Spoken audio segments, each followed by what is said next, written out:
танцевать. Надеюсь. Сейчас самое время. Потому что хоть и жарко, уже почти осень. Так что я думаю, кто хоть мало-мальски знаком с нашими песнями, уже понял, что за песня будет.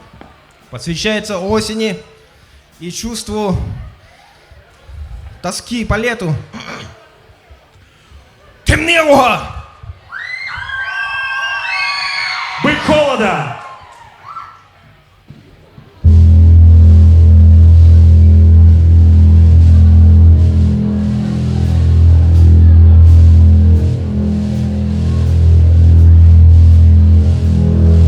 Можно взять друг дружку за ручки, завести его.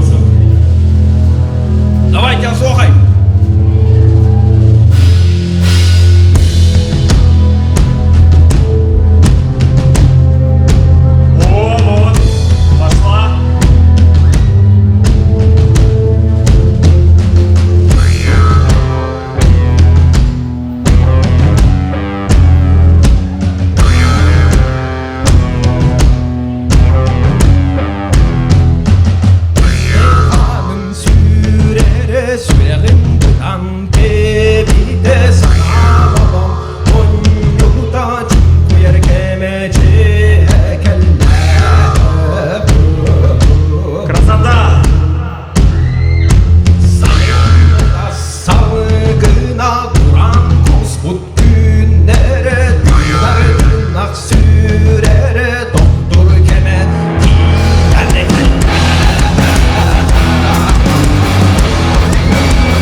Bol koyanı kratek da kurmini tılbın ister.